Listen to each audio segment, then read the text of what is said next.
Welcome to English 1A. I'll be your instructor. Dr. Rebecca Starr is my name. When you go into Canvas, you should click on Modules so that you can see what your tasks are. And you should do this with some frequency, a few times a week at least, to make sure that you are caught up. When you click Home, you will also see any announcements, or you can click on announcements and see what the announcements are.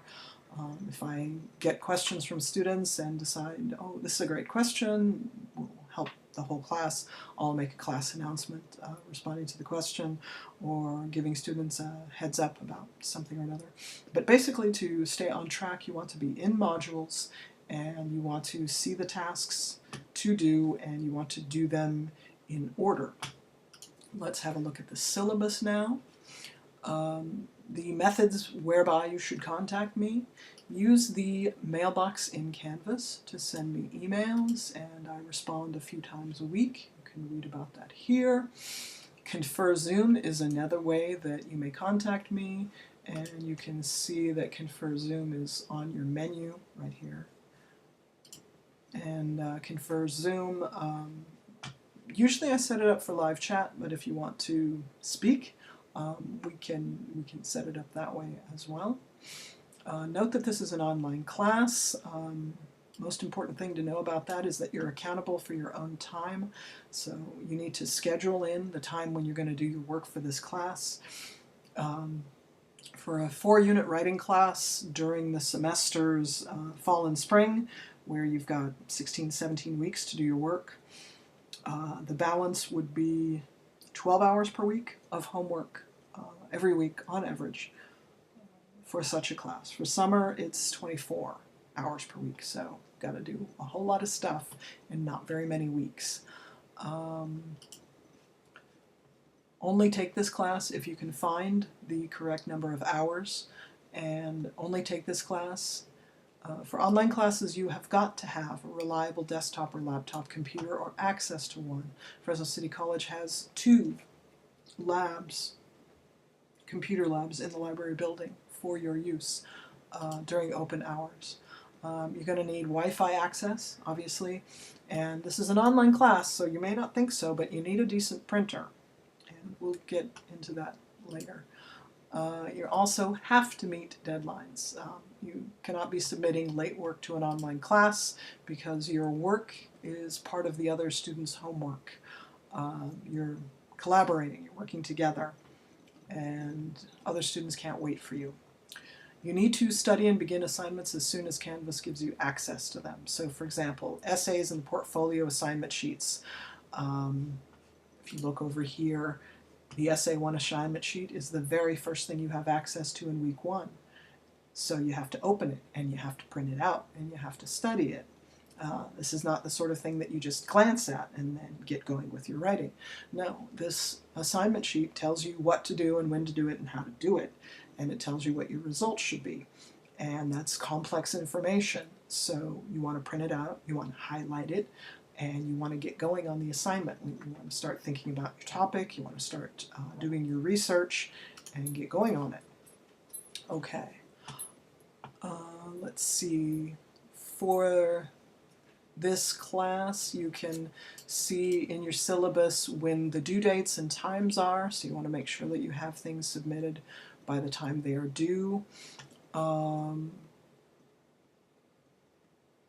I also highlight that you need to read instructions very carefully. You're going to have a much better time in college and in life if you get used to printing out instructions, studying them, highlighting them, getting clarification on specifics as needed. Make sure that you know what you're supposed to do. And printing them out is the best way to do that. Okay, let's see, what else do we need to say? Always start your tasks early so that you have plenty of time to do your best. You don't want to wait and give yourself a very short period of time and turn in something you're not satisfied with. What else do we need to say? Homework is always due in group discussions, and your responses to peers are always due within 48 hours of that. To submit a group homework, you're going to click on the word reply in the lower left screen. And you're going to use the text box, so you can either create something in Word or type directly in the text box. As far as I know, you will not be able to copy and paste from Google Docs, so Word is a good thing to have. Now,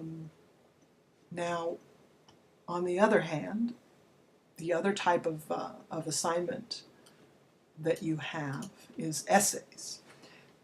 Pardon me.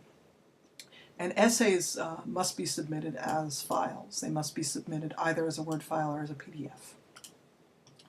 And the reason for that is that Turnitin.com is going to assess your work for word plagiarism. And I use that primarily to help students learn how to paraphrase better.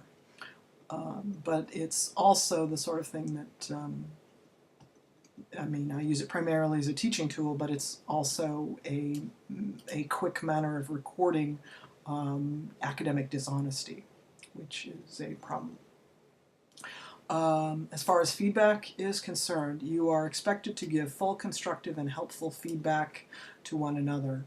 All written exchanges with peers are to be clear, detailed, supportive, and honest, and contain useful explanations and examples. In short, when you're responding to peers, a word, a phrase, a sentence is not enough information.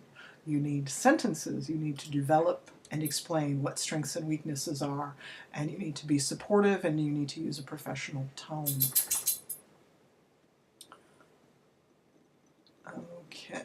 Another thing you may want to know is that the focus of this course is your career path and how you get there, so it's how college helps you get there, primarily. You'll be doing research on your career path, on jobs in your field, and that sort of thing. You are required to use the textbook, They Say, I Say, The Moves That Matter in Academic Writing. You don't have to buy it. It is available free online as a PDF. If you choose to buy it, you can buy the first edition, the second edition, or the third edition. The first 100 pages of all three are almost identical, and that's where we focus on mostly. Now, this may sound a bit odd to you, but you need a paper notebook and a pen or a pencil, and you also need access to a printer, and you need to be able to print your work. And the reason for this, quite basically, is that we don't think when we look at screens, we don't think when we read off screens, we don't think when we type into them. We do our best thinking with paper. It's just the way that the human brain works, even in this age. Grading and assignments are explained here in the syllabus. Here it's explained that homework cannot be late, peer reviews cannot be late, because the other students need access to your work, and if they don't have it, you may as well not have done it.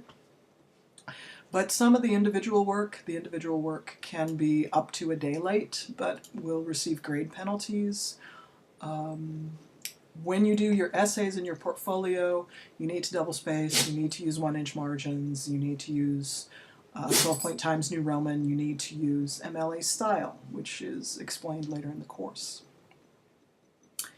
And if you have a disability registered with Disabled Student Programs and Services, this course has universal design already, so it is already accessible for visually impaired and hearing impaired students, so you should have no problem with that. If you do, I want to know about it so that I can figure it out and fix it. If you have any other sort of a disability that you feel is not being accommodated, I need to know about that right away as well. And I'm going to need, if you want me to know about your disability because you need an accommodation, then you need to give me the documentation as well. Yeah. I don't have to have it if the course is fine with you. That's up to you.